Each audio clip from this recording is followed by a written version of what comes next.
greatest Rotary Club in the universe. Outstanding. Welcome. It is March 19th, where today we are celebrating National Laugh Day as well as a spontaneous National Baby Day. RG Head, would you please come up and lead us in the invocation and pledge?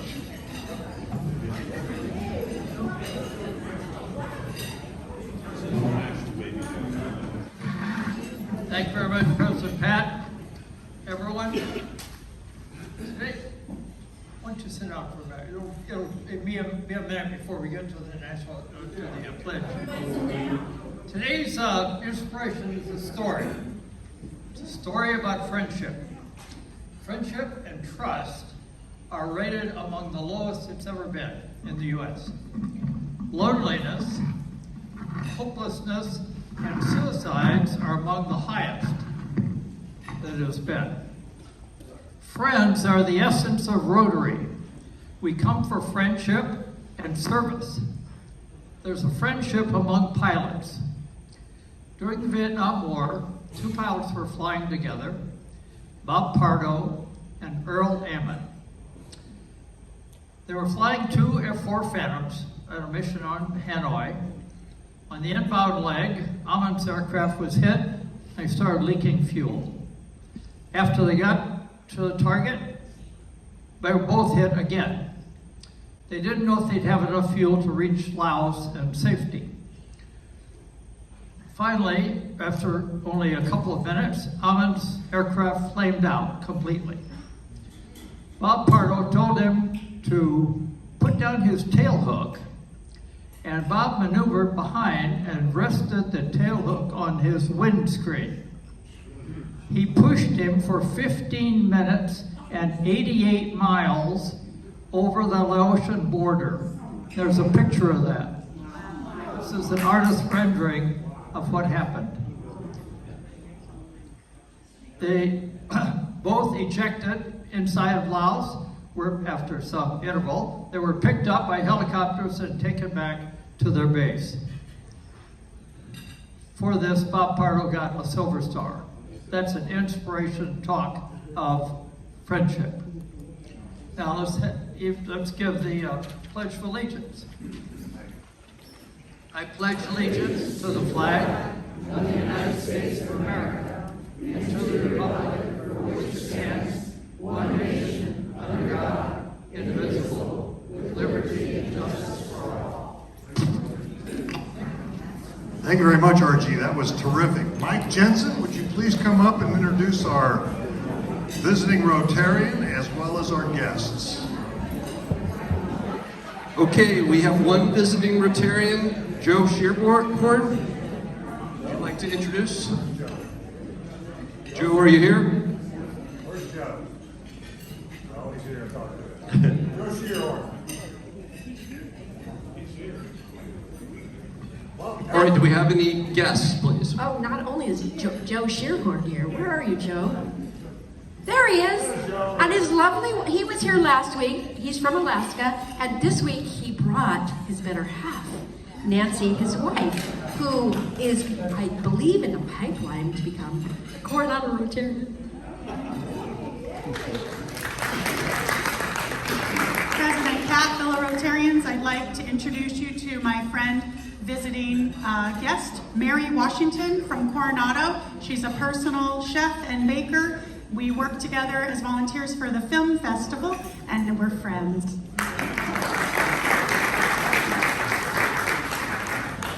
President Pat, fellow Rotarians, it's my pleasure to introduce 2 Pacific Beach Rotaractors, Erin Mulligan, who is currently president, and Emma Head, who is the chair for fundraising.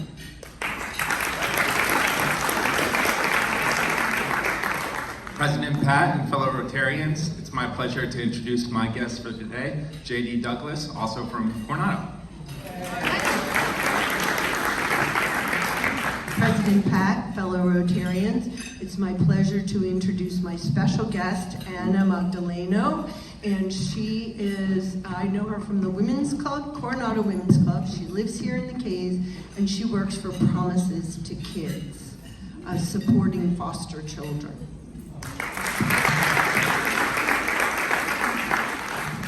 President Pat and fellow Rotarians. This is Solana Summer Cushing. She sleeps a lot and smiles a lot. And that's all I got.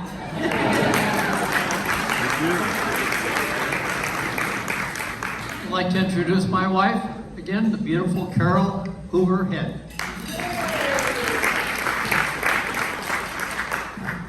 Any other guests? Thank you, Mike, very much.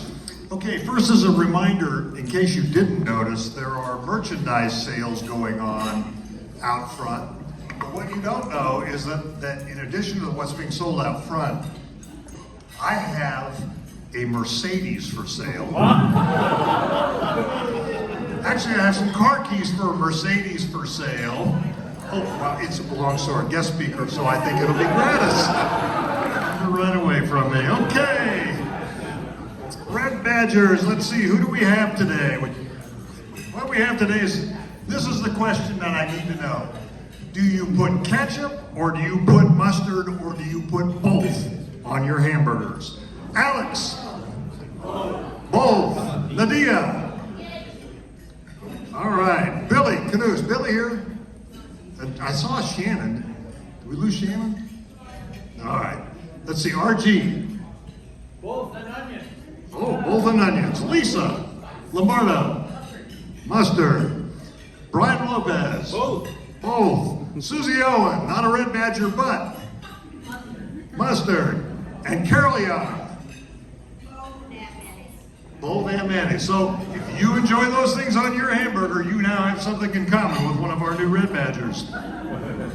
Around town, let's see, we are still concerned about Pat and Lee Freeman. Please keep them in your thoughts. Pat is recovering. Lee is on hospice, as many of you know. Our friend Dan Orr is delighted to have visitors down at the care center where he is staying while they redo some work on his home. I know a couple of you have been by to see him, so if you get a chance, go by, say hello. I'm sure it gets a little quiet and lonely there for Dan, and he'd love to have somebody visit. I mentioned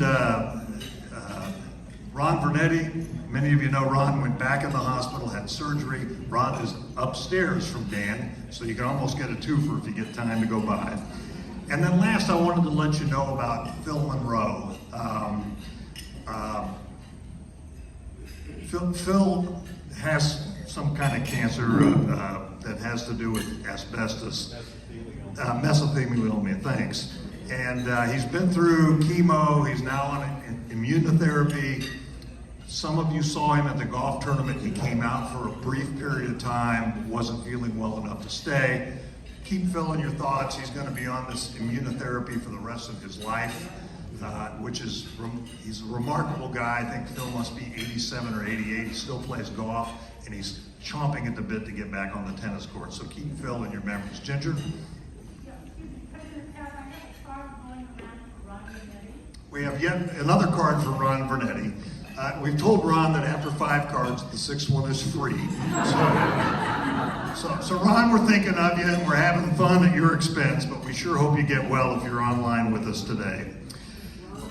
Okay, let's see. Oh, now I need to get ready to report to you on something, so bear with me just a minute. So I want to report to you from the Great Rotary Swim Tournament, where we had a great time. We only had 2 drownings, neither were fatal. 6 cases of minor frostbite, 22 cases of trenchfoot, no lightning strikes. 18 teams finished, and Dan, I know you're not supposed to put your mask on your forehead. That's a sign of danger, I know that. 18 teams finished, 13 bailed. There was an IQ test, they passed. I didn't. The high school kids won again. The Navy guys, all of them, all the teams we had from the Navy guys finished, proving their mettle. It was quite an event, one for the ages. I think a great time was had by everybody in spite of difficult conditions. As I said in my note to all of you last night on my board report, it was a remarkable performance by everybody who volunteered. All of you get kudos. but the people who sat out in the rain, and you know who they were, Carol and Tom and Mary and Rob, and Lou Ann, and I'm missing somebody. Those people really went above and beyond. Tom would not abandon his post, period. And so kudos to them and thank you.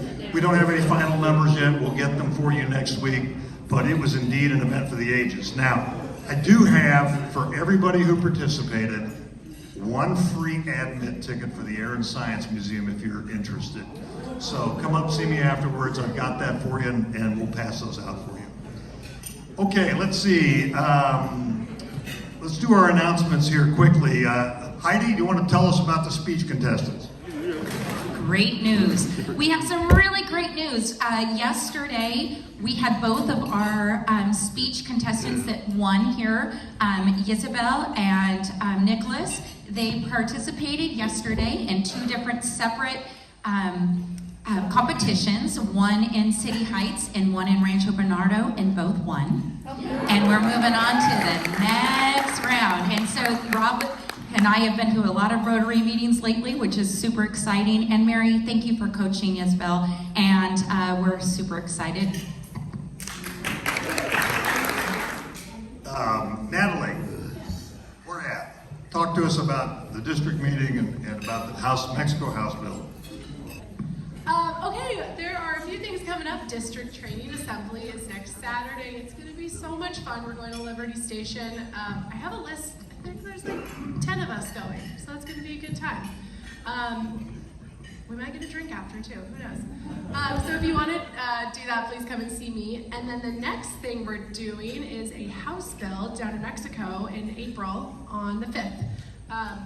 Over the years, asking people in Rotary what they like about Rotary, what they want to see more of, I feel like I get a lot of feedback of, you know, we write a lot of great checks and like give so much money, but we really want more hands-on activities, which is what this is, a hands-on activity to build a house. So if you're interested, please come see me. We're going April 5th. I have a group of 12 of us, and we could take, I think, like 3 more. And then the last announcement that I didn't say that we were doing, if you are interested in joining the 4th of July Float Committee, please see me or Mark Fleming. We are going to get started on getting that together. All right. Thank you. Outstanding. Thank you, Natalie. Appreciate it. I have more if you want. Ronnie, want to talk a little bit about Rotarians at Work, please? I do.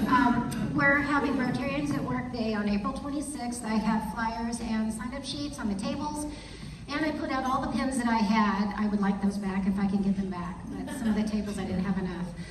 Josie is our lead for the schools, so she's going to speak a little bit about what we're doing at the schools. We're changing it up this year. Also, the schedule says all day. It is not all day. It is just 8 to noon for 2 of the places, and then the schools is going to be different. Hi guys, so I've had the pleasure of doing beach cleanup, and it is a really good time seeing everybody in their blue vests and cleaning up the beach, and it goes fairly quick. So I decided last year when we did Rotarians at Work at the schools, we didn't have a turnout. We had a few, which I am grateful for, but I feel like it wasn't a good representation of who we are. So I figured we'd try something different around the schools and do more of a beach cleanup vibe. I met with Donnie Salamanca at the district, and due to budget cuts, they've had to let go some of their maintenance staff and their cleaning staff. So they really need help with the outside of the schools. The inside of the schools is typically what we've done, but the trash that's around the 3 schools and the trash that blows into the football field is the issue. So I figured we could work from 8 to 10 a.m. I'll have a table probably at the middle school or at the elementary school, because that's where the bathrooms are, and provide coffee and donuts. And we do kind of a beach cleanup vibe starting around the high school, middle school, village elementary, and just have the neighborhood see us out there in our blue vests. It's short, sweet, come have coffee, donuts, and then you're done for the day. And then Silver Strand, they have a program where their kids actually pick up the trash. So I think they might need just a little gardening at their garden that they have at the school, but that's still TBD. I'm gonna hire that baby as an assistant. He was grabbing for your mic 30 seconds ago. thank you so much, and please be a part of this wonderful worldwide event. Thank you.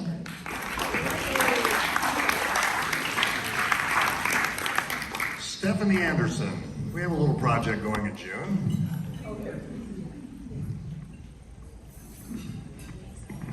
So as you know, our next big, most fun event is the Low Tide Ride and Stride, and it is coming up June 28th, Saturday. You may notice out front, we have some of the previous year's Low Tide Ride and Stride t-shirts that Mary Taylor is organizing. We are giving them out free. Grab one, wear it everywhere. Grab one for your friend, wear them there. We have our first Low Tide Ride and Stride meeting coming up this Monday, March 24th. If you believe you're on the committee and you're not getting my emails, please come and see me. If you're not on the committee and you want to be on the committee, please come and see me. What? The location of the meeting is going to be on Kevin Ruggie's patio. Thank you. We also, coming to social media near you, we've got the Low Tide Ride and Stride Facebook page. Please get on your phones, follow the Low Tide Ride and Stride Facebook page. It was put together years ago, probably by Amy, and kind of died a death, and we're just revitalizing that and getting the information out there. Instagram will be coming soon. Yes, Ronnie? I just needed to know what time for the meeting. What time the meeting? We're going to arrive at 5, and we are going to start the meeting at 5:30. Please bring an appetizer or a drink to share. Alcoholic, non-alcoholic, it's all great. The website is ready. Sign up. Supposed to have been on your tables today is the Low Tide Ride and Stride with our QR code. Sign up. Tell your friends to sign up. Rotaract people that I didn't know were going to be here, if you could give me just a few minutes of your time afterwards, I really would love to know how we could get Rotaract put in there. And that's all I got.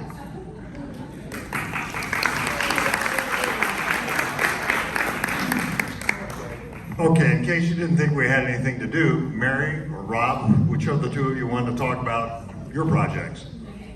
So, I told him I'd be really fast, which is the kind of, yeah. Okay, yes I am.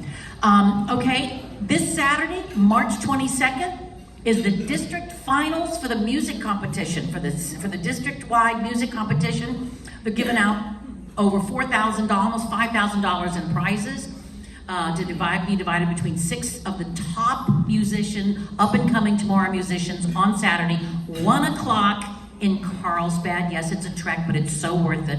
You can go pick flowers afterwards. 1 to 3, please be there. Free parking, easy peasy, free admission. It's at the Carlsbad City Library in their beautiful Dove Auditorium. Please come support Bobby Latona, who is our jazz musician, who has advanced to the finals also. And of course, support everybody. Thank you, President. Thank you, Mary. Appreciate that. One other announcement, if you're interested in working at Father Joe's, Bob Griffin told me that they have 3 spots left. It's on April 16th. If you want to see me, I'll give you the details, but basically they're going to meet at the USBank lot at 5:30 in the morning and work in the morning. If we could skip to the video that I sent you, Joe. So normally, I give out a gift, but since this is National Laugh Day, and since we had a whole gaggle of babies here today, I thought it would be appropriate that we just had a laugh about what I think is the funniest video on YouTube. Joe? Sophia? Yeah? Did you take my phone? No.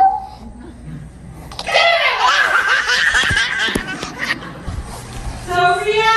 Yeah? Did you take my phone? No. If you don't think a baby laughing makes you laugh, I don't know what else can. All right, we have a Who Am I now from Nadiia. Nadiia, would you like to come up and give the club your Who Am I and your Rotary Minute, please? Okay, dear President Pat and fellow Rotarians and guests, my name is Nadiia, and it's not Nadia. you see I have double eyes, 2 eyes. It's a Ukrainian version. And in Ukrainian it means hope. And as an immigrant from the war-torn country, I can say that sometimes hope is all we have and all we need. So I was thinking how to squeeze all my life in a couple of minutes, and I decided to share with you about who I am through the top 5 values that shape my life. More than anything, I value authenticity. As a child born and raised in the USSR, I once wrote a fierce poem addressing Ronald Reagan, urging him to stop nuclear war. When I was in middle school, I found a careful hidden in my grandmother's wardrobe, old Slavic Bible, printed in 1900. I started to read it and my life began to change. Years later, when I visited Ronald Reagan's museum in Santa Barbara and saw his own Bible cracked open, I marveled at how the lies of propaganda could damage a sincere children's heart and how the truth of God's word could heal it. Now both my husband and I are citizens of this beautiful country, and in my blog I write about my immigration journey and its most significant part, the reset of the mindset. I also deeply value compassion. I met my husband while serving at an orphanage where my father grew up, and about 50 children from that orphanage attended our wedding. We've stayed in touch with many of them. Some decided to come to America, and 2 even live here in San Diego area with their families. When the war in Ukraine just started, we helped over 1,000 people to evacuate from our home city, Kharkiv, located only 20 miles from the Russian border. To help new immigrants, I developed the 7-feet successful life navigation program through which they could practice their English-speaking skills with native speakers while discussing 7 key components of success in a new country: motivation, personal brand, education, material well-being, communication, health, and community. I am also a very creative and curious lifelong learner. My education, including my master's in computer engineering, diploma in computer design, and certifications in higher ed teachings and instructional design, has helped me succeed in many areas. Our first family business was developed from my ideas to create candy arrangements and offer flower and gift delivery services. The business was very successful. We had it for more than 12 years, and we even were invited to national TV to showcase our unique designs. Fond of storytelling and creative writing, I wrote, designed, and published a children's book on photography with the main character, Fo, whose camera lens is in the shape of a heart. He loves everything he photographs and photographs everything that he loves. He teaches children to appreciate the beauty of this world around them and to look at it with love. In America, I discovered a brand new career of an instructional designer and worked for several years at a Christian university helping faculty design and develop their own online courses. I also worked on a literary translation of the New York Times bestseller Love Does by a diplomat and philanthropist, Bob Goff, who lives here in San Diego, just across the bay. My love for aesthetics brought us here to Coronado, one of the most beautiful places on earth. That was also the reason I chose Paris for the celebration of my 5.0 version of Great, my 50th birthday, this February 14th. Yeah. I launched a YouTube channel for my subscribers to enjoy walking tours from our trips.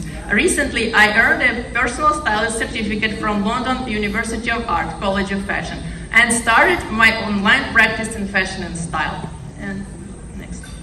Finally, I value humor.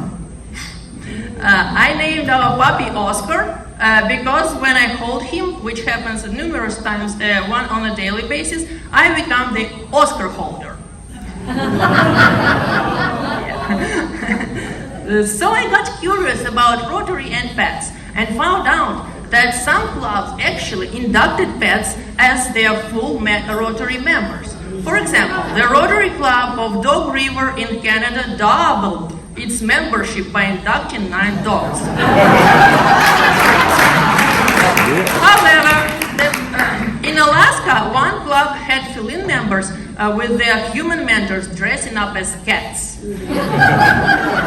However, this pilot program was short-lived. According to the Rotary Public Image Coordinator, it was active only during 1st of April 2015. So I guess we shouldn't expect any pets running for office in Rotary anytime soon. I am very grateful to be a part of Coronado Rotary Club, the best club in the universe, because it makes serving community a lot of fun. To have even more laughs, come this Friday to a comedy night at Rotary Point Luma, and remember a good old proverb, a happy heart makes the face cheerful. Thank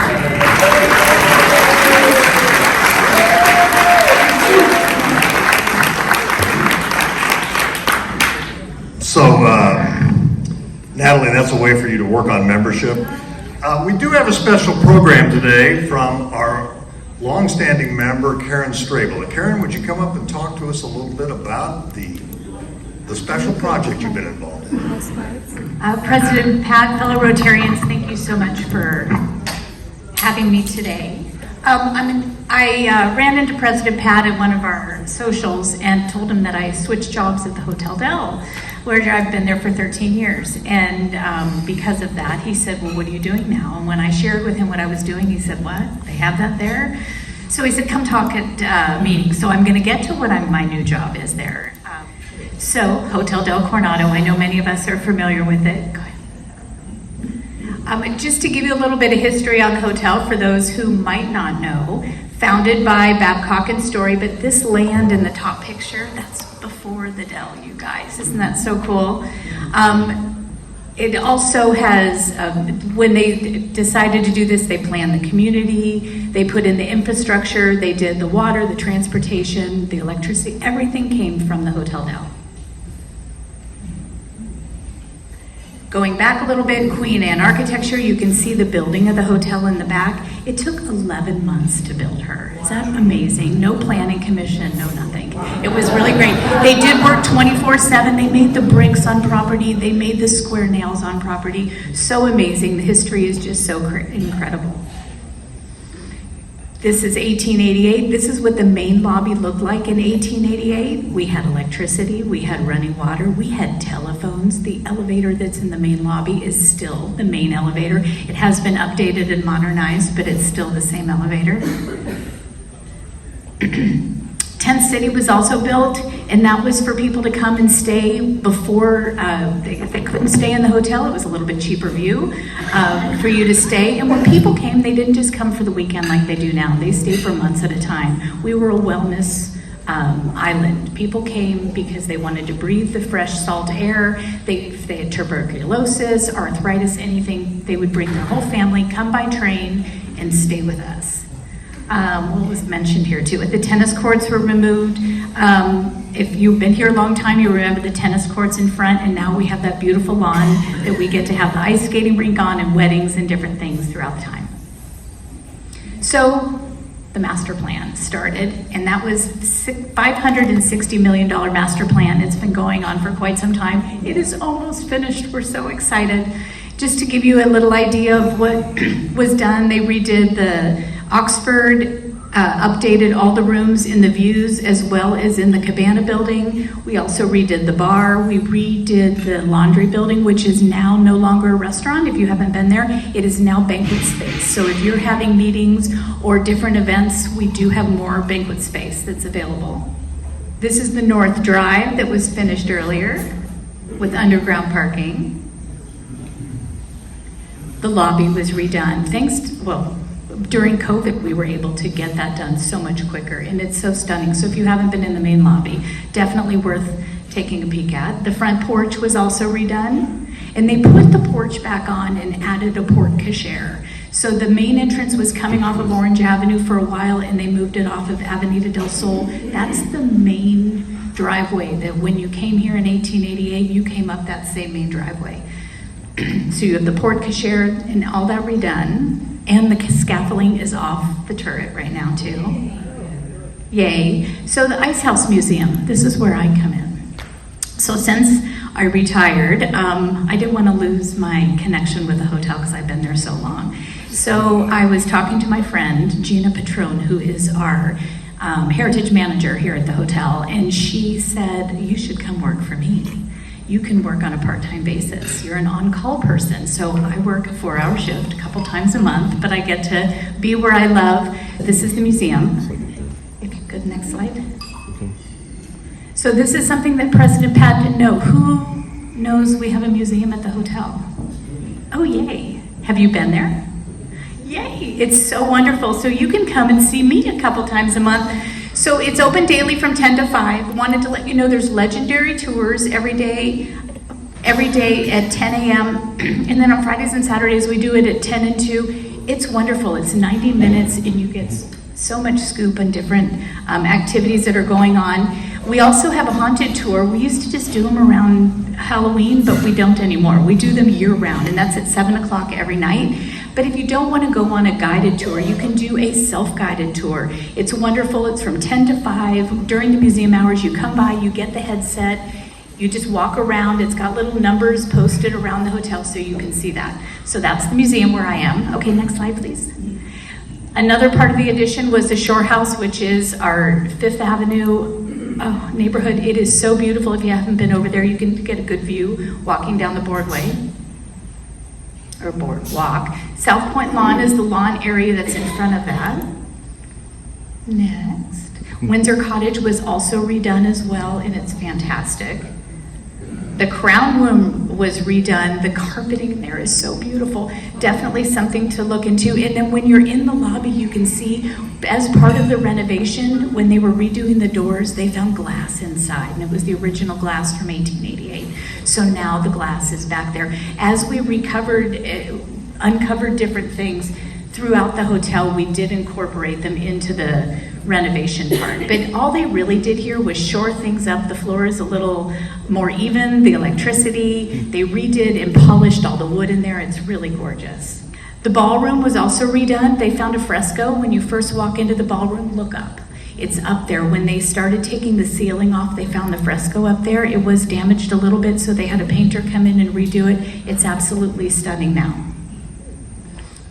And then the Victorian guest rooms. That's the last phase of the project. We're going to be opening up the guest rooms coming up this June. The pictures are amazing. And it's just wonderful. 2 other updates. We have a new restaurant where Shearwater used to be, is now 2 restaurants. One of them is called Veranda, which will be opening. They're taking reservations starting April 11th. They're going to be open for breakfast, so we'll have the breakfast buffet there, as well as dinner. And then everybody's so excited. We're waiting for Nobu. Will be opening in May.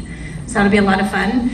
So while I have the microphone, next slide, please. I wanted to talk to you a little bit about Youth Exchange.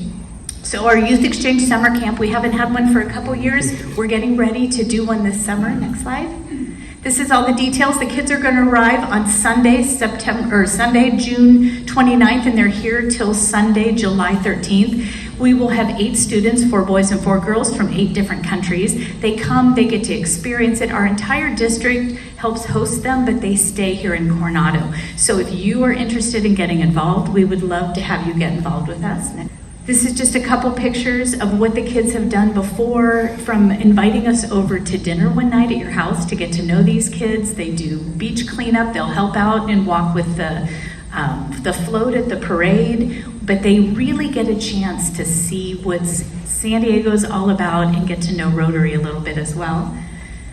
But one thing we need is host families when these kids come in. We have a few commitments for host families.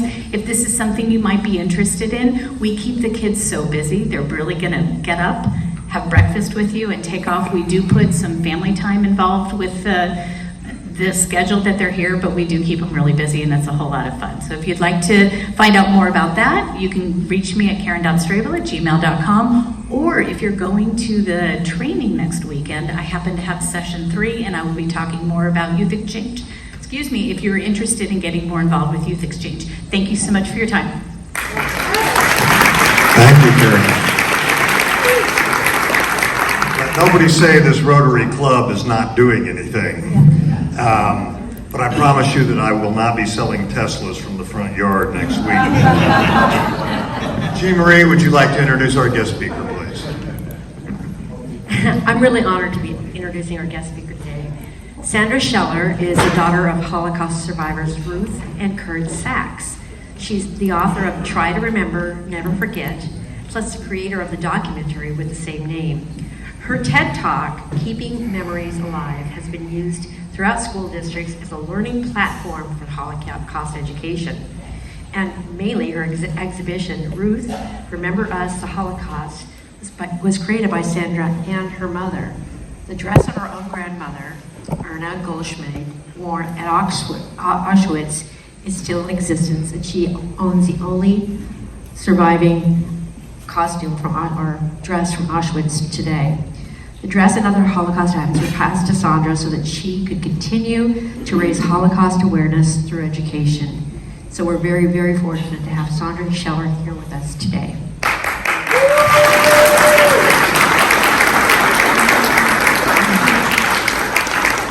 Thank you. Spasibo Bolshoi, way in the back. What a pleasure to be here. I am a Rotarian. I'm the San Diego Coastal Rotarian, so we spend a lot of time doing things here and in Mexico, trying to make a difference in this world. I didn't sign up to be a Holocaust speaker or a Holocaust educator. It kind of fell into my lap when I realized my mom was in a wheelchair in 2014. I had a very unusual world before that, and that is that for many years I worked at Cirque du Soleil and managed a flying trapeze act, and I also worked in wardroom. So before that, before I met my husband, I was on Sesame Street. I was a mime, and so I kind of had my own little world. And so when you take care of your mom, that's like the most important thing that you can do, or your father. And what happened is I asked my mom a question, and I just said, how far back can you remember? And she told me what it was like being 3 years old. And the more she talked, the more I got to know her. And I realized that my mom was not just my mom, she was my best friend. And as we were talking, she's telling me about things that she has. And now she's standing next to the dress that my grandmother wore in Auschwitz. And it's like, oh my God, this is amazing. So now my mom is in an assisted living. And if she wanted to talk about her experience, she could. And if she didn't want to, she handed people a book. So anyway, that's it. That's what I'm showing you that slide. Next slide. Next slide. There we are. Okay, so you can see it. Next slide. Very confusing childhood, really confusing, because all we wanted to do is fit in. This is a photo taken in Chula Vista, California. You know where that is, don't you? It's on the other side of the bridge. And what happened is that my parents just wanted us to fit in. That's what we try to do, don't we? We just want to fit in.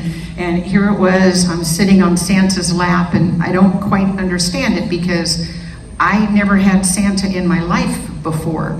And so what happened was that about a week later after Christmas, I saw this abandoned Christmas tree, and I dragged it home because I kept thinking if the kids had all the presents from that tree, I'm going to get all the presents too. I couldn't sit down for a week because my father educated me really fast about what Christmas was about. The wonderful Ruthie. If she were here right now, she'd say, God created such a beautiful world, only some people make it so miserable. And she's right, And if you were Middle Eastern, if you believe in Allah, if you believe in a spirit, I think we can say the same thing, that, the spirits and Allah created such a beautiful world, only some people make it so miserable. Next slide. So you're looking at a note card about this big, like when you go to your index cards. And when you're going through your parents' things, be really careful because you'll be amazed at what you see. And when I went through this note card, I was floored. I was asking my mom about it, and it's like, died. So how do people die?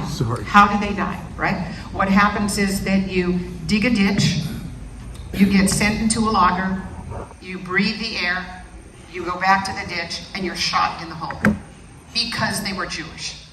Now, I know this is funny day. This is not funny for me. Because they were Jewish. Concentration camps.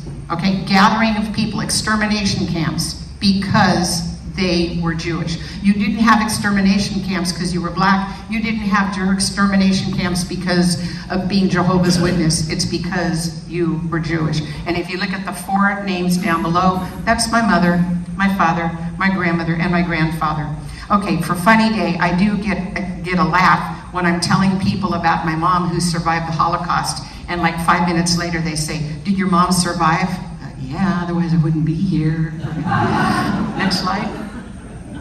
Again, little tiny pieces of paper that you don't know what you're looking at. Now, look at my mother's journey.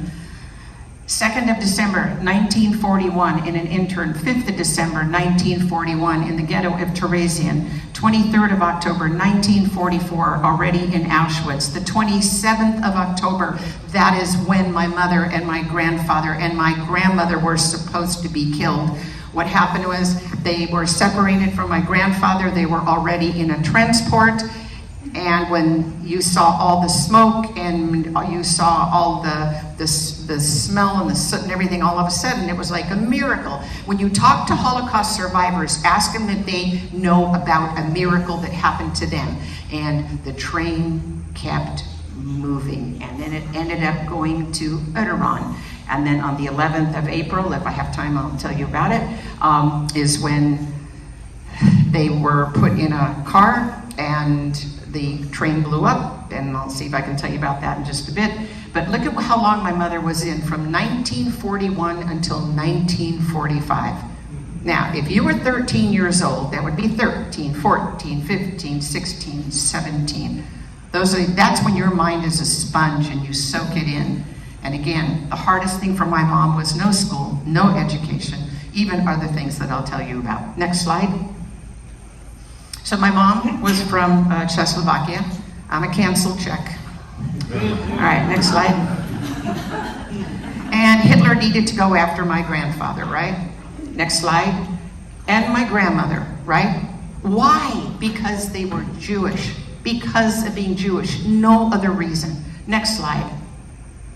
And they had a little grocery store, not a grocery store, the grocery store was in San Diego, sorry about that. This was in Czechoslovakia, and my grandmother had a clothing store, Oscar Goldschmidt clothing store.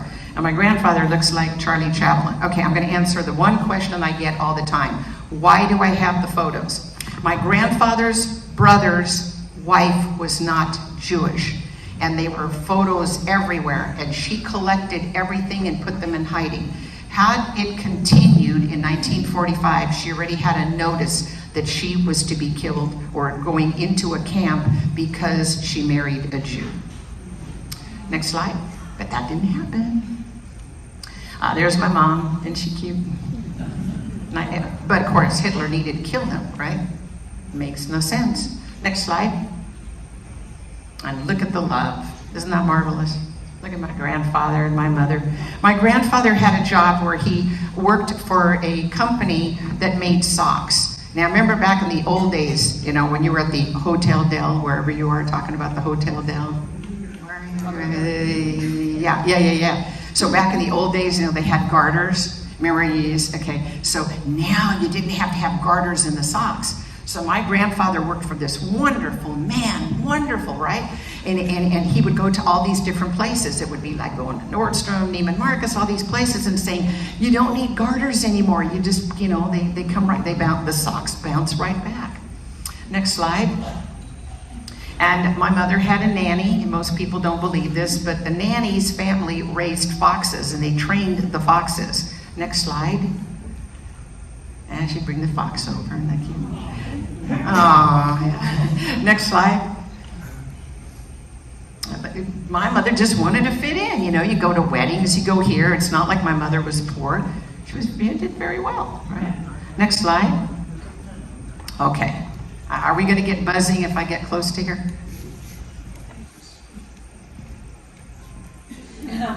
Do you see that window? Okay. So my family owned this, and this. They lived here. There's little Ruthie. There's my grandfather. And through this window, my mother was watching a parade. She was 8 years old. And just think, it had red and white and black and people marching, and a man standing on top of a car going through the city. And my grandmother yanked her away from the window. It was the first time that my mother ever felt my grandmother's aggression. And when they came back, everything was gone. That means they went into the camp in 41. By 45, imagine everything is gone. Next slide. Now, would you want to mess with my grandmother?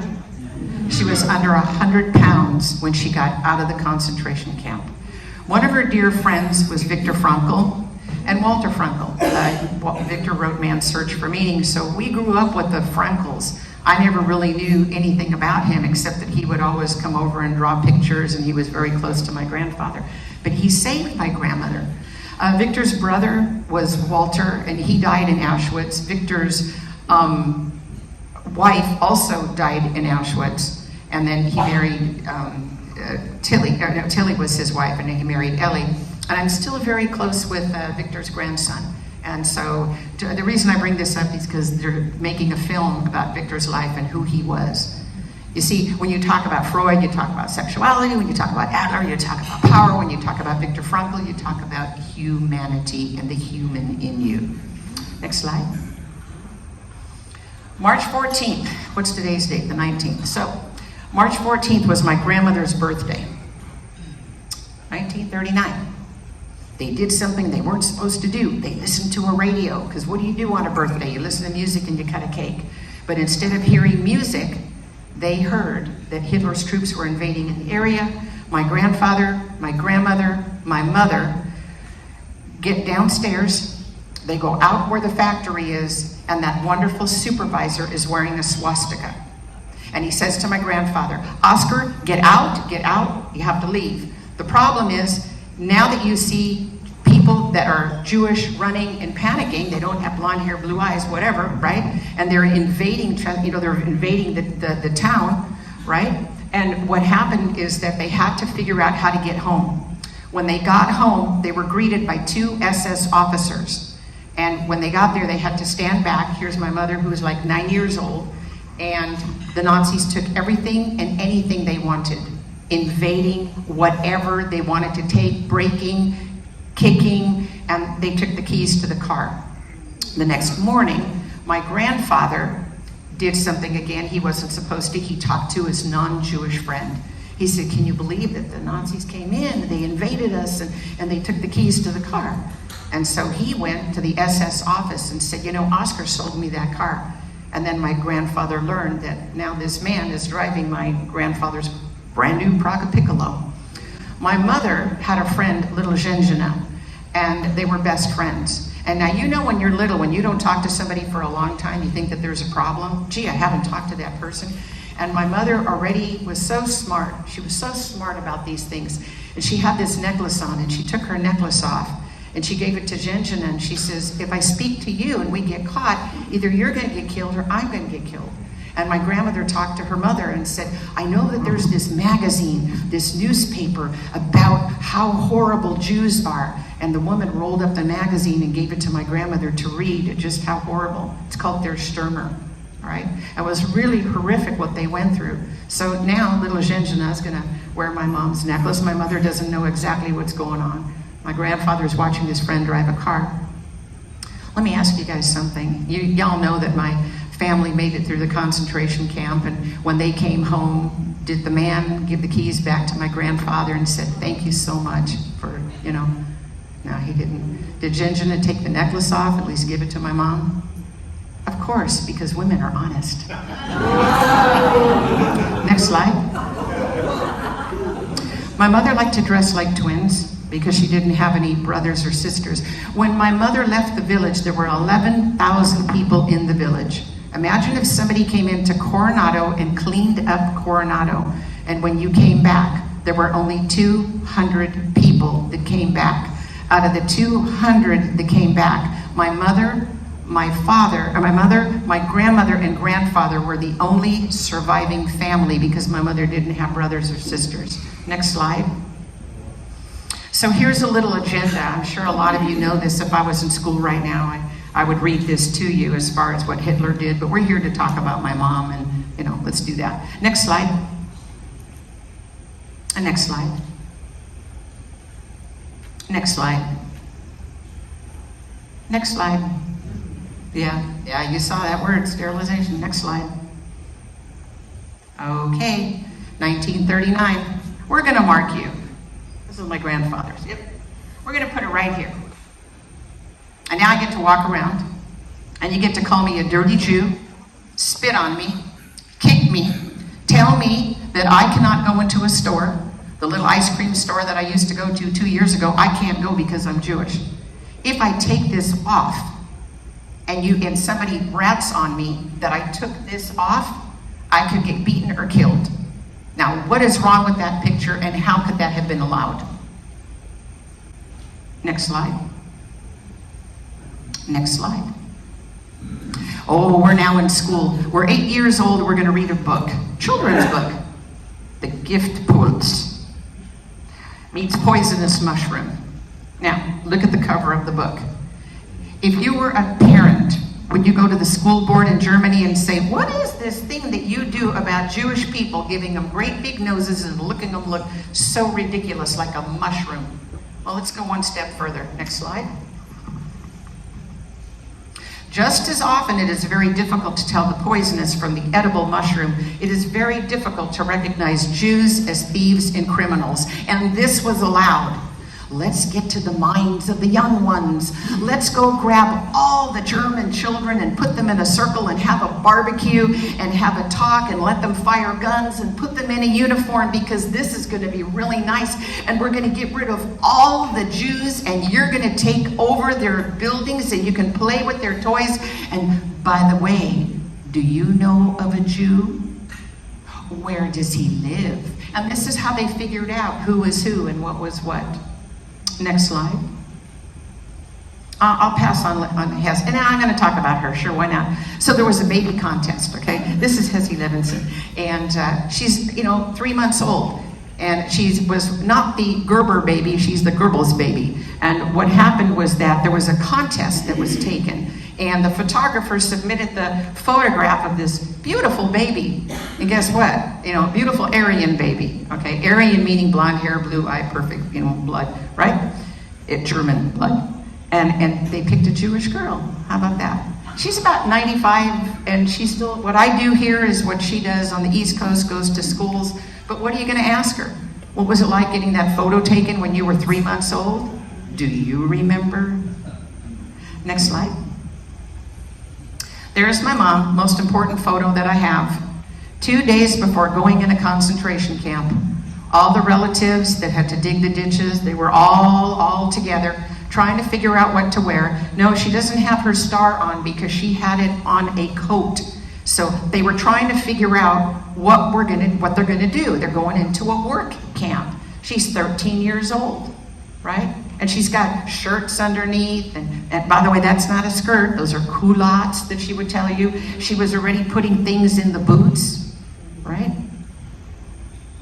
Next slide. And then they ended up going to Terezin. Next slide. I don't have a picture of her working in a children's garden, but you can, a photograph, but you can see a picture where she worked in a children's garden. And there was a woman who brought in all of her art supplies. And my mother remembered taking at least art where you could just dive into doing the art and not think about the outside world that my mom had. And in fact, there was this one man by the name of Otto Unger who was an amazing artist. But he didn't draw butterflies and people in gardens. He drew people of what was happening, people that were getting hung, people that were getting shot, people that were getting beaten. They took a knife and cut off his fingers right there, and eventually he ended up going to Auschwitz, and he survived. He only survived a few years afterwards, but at least they were able to get his artwork. Next slide. Next slide. So if you said to me, I don't believe your mother was in Auschwitz, well, here's the betting card. Here she is, one of the first people going into a camp, K3. She went in 1941, and you can see already in Auschwitz. Oswiecim is Auschwitz. Next slide. And little thing about my mom, my grandmother worked in a, in a kitchen. My mother worked in a children's garden. And one thing you learn to do, you learn to lie, and you learn to keep your mouth shut, and make sure you're listening to everything that's going on. That is one of the most important things that you do. My mother and grandmother on Fridays would, maybe that's why I learned mine, because you can, through movement, but I remember my mother doing this motion where she said, and on Friday, your grandmother would tell the Nazis that there's so many bugs in the kitchen. And so they would give her this powder to throw in the kitchen, and then the Nazis would take off. And my grandmother would take the kettles and keep water and close the door and make noise, and my mother and my grandmother would bathe in those kettles. And that's how they got rid of their lice. Sometimes you just gotta tell a lie. And you don't tell anybody. You don't go back to, to your, but it's interesting because so many people had lice, but my mother was able to avoid it for a period of time. Okay, so now we're in Auschwitz. Next slide. You were greeted by musicians, the most beautiful music that you will never hear again. Musicians were gathered, they would play at the entrance of Auschwitz, and then they were killed because they saw things, and as people were coming off the train, they would say things, and because of so many people, they would rotate those musicians. My mother faced Dr. Mengele 6 times. The hardest thing about Auschwitz is that you get bored and you take your clothes off. And if you are a child, do you want to stand next to your mother nude? Or if you were a child, would you want to stand next to your mother nude? And you stand there completely naked with a man looking you over with a stick, and he decides if you're going to live or if you're going to die. And my mother had to go through that 6 times while in Auschwitz. You wake up, remove your clothes. You don't know if you're taking a shower, if you're getting gas, you know nothing. But I guess I had a perfect mother and a perfect grandmother because they survived, right? And a perfect grandfather too. And I had friends of mine, Eva Kaur and her sister Miriam, who were twins, and the experiments that they did. That's something you might want to watch on YouTube because I don't know how much time I have here. So, okay, next slide. An aerial view of Auschwitz, about the size of about 5 or 6, Petco parks. Next slide. And look what the children are wearing. Oh my gosh. These horrible striped uniforms. Where did that fabric come from, by the way? It was mattress fabric because, on your mattress, it's a great big piece of fabric. So this was European mattress, and they gathered all this mattress fabric, and they didn't care if the uniform fit or not. They just didn't care.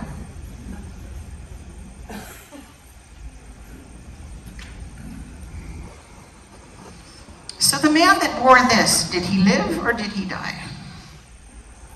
He lived, or else I wouldn't be holding it. So the story about my little buddy here is that he was liberated. When he got to Russia, there were some Russians who took him in, and this sat in a closet. I guess I became worldly because I got a phone call from somebody saying, I have a uniform that I would like to donate to you that you use in teaching, that could be used in teaching. The problem is I can't get it out of Russia. I have to wait till it gets on a train in Norway, and we'll send it to you that way, because if it got examined, I could be in trouble. Or they would be in trouble. So you can see he was a worker. You can see how stretched out that is. The buttons were removed, some of the buttons. The hook is rotten. If you want to know more about a uniform and what to look for when it comes to uniforms, let me know. Next slide. Oh, the uniforms were no longer being made after 1944. So what happened is you picked clothing from somebody that died. You went to this bunker called Canada, and it looked like this. So this is what my grandmother picked out. The buttons were removed because if you swallowed a button, you could commit suicide. And the things that they owned were put in the hem of the dress.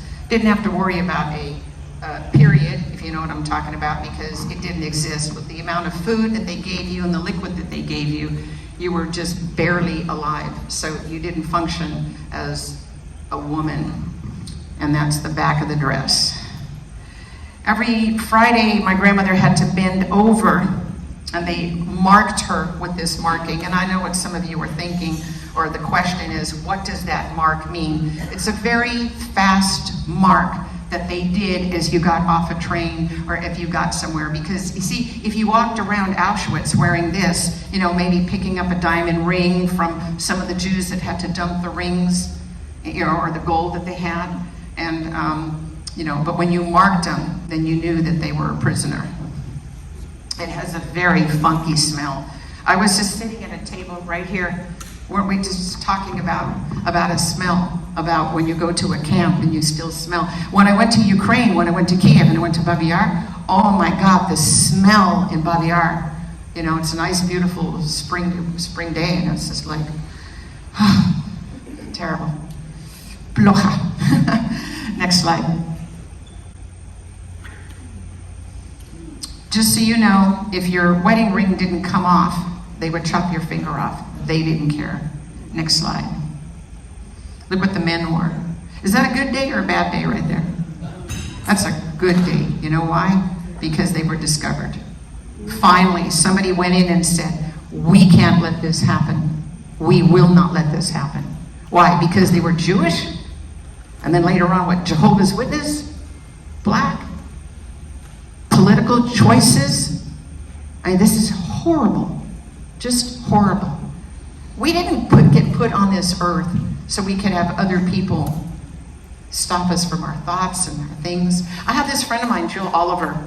If you have a chance, watch her YouTube, okay? She's a really dear friend. She's not Jewish. She's a Holocaust survivor because Hitler won at the island. Now think about this. What happens if somebody as mad as Hitler decided to come into Coronado and take your island away and everything on it? Well, they did 80 years ago. Not so long ago and not so far away, is it? Next slide. Oh, look at the marks. Next slide. I have a Holocaust exhibit. Time for a commercial. Yep, I do. It's in La Jolla, at the La Jolla Library. It's free of charge. It is the only place where you can learn about the Holocaust right now in a public setting. See, if you went to LA, you'd have to pay to go to the exhibit, but this is free. And I'm there every Tuesday from 12 until 2:30. And I have some really cool partners, people that have helped me get there. One of them is the Butterfly Project. The other one is San Diego Jewish Federation. And it's really nice when you can work with other people and you say, what are you doing? And I can sit with Heidi and I can sit with people from places and say, I want a museum. And they say, well, we want a Holocaust bus. And it's just like, great, let's see what we can do to get the energy out there and support one another. Because that's what we need to do, is to support one another. So I'm there until December 14th. If you want to see where your county tax dollars are, come to the exhibit and you can visit them. Next slide. Look, does that look like my mom? No, it's a cardboard of my mother standing next to a cardboard of my dress. You stand right there and take a picture with her. Next slide. And if you get tired with them, you can do all the other Holocaust survivors. So I've got about 20 of them. In fact, just last month, 6 new Holocaust survivors that I didn't know came up to me. One of them really, really freaked me out. She looks like she's about 80 years old. She's 102 and she quit driving last year.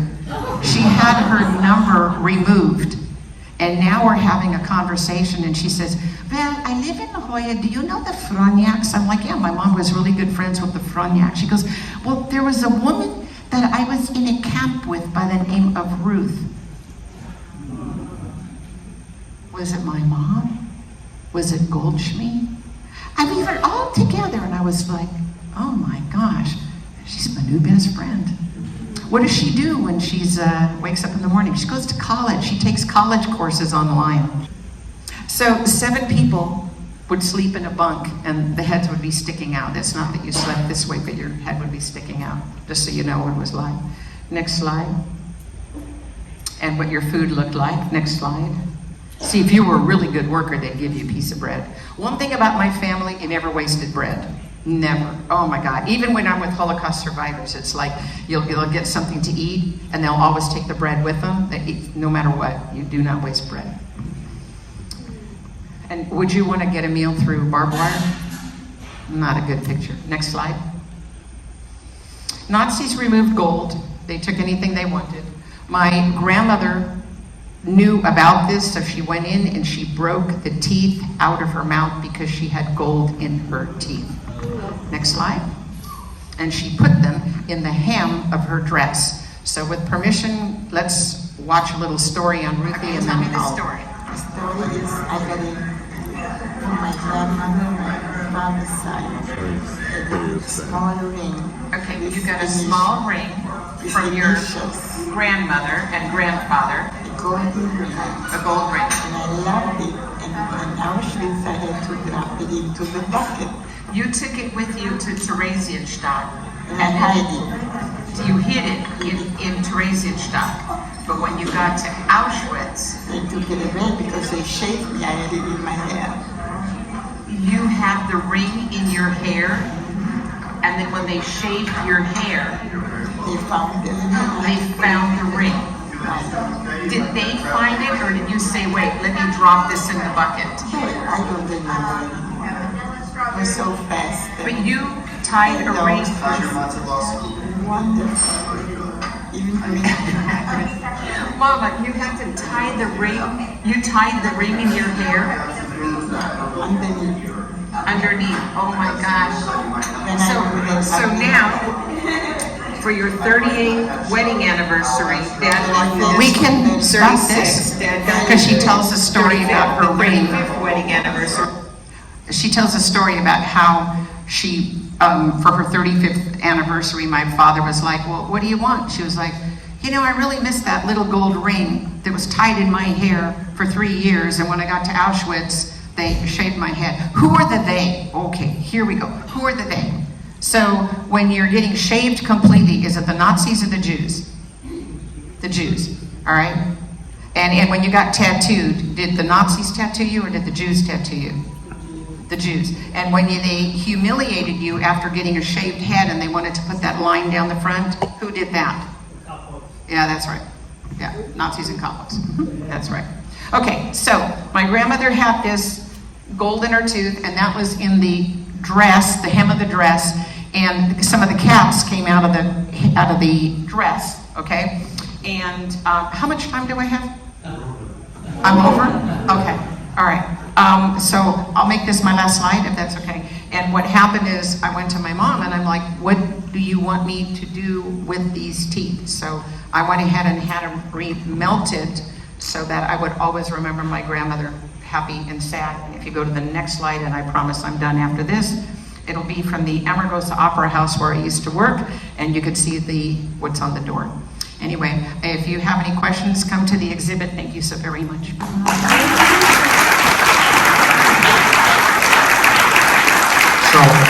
So our speakers agreed to stay around if you want to come and ask specific questions of her, because I know some of you have other places that you need to get onto. Thank you for a very, very enlightening program. As the son of a woman who survived Nazi Germany and Austria, whose father was Jewish, I appreciated what you had to say very, very much. But I will close with this. One of the things that my mother always told me was, after surviving all that, was that you have to laugh every day. And that's why I made today National Laugh Day, because of that instruction from her. And she also said, never miss an opportunity to be kind to someone. So with that, go out and be kind to somebody.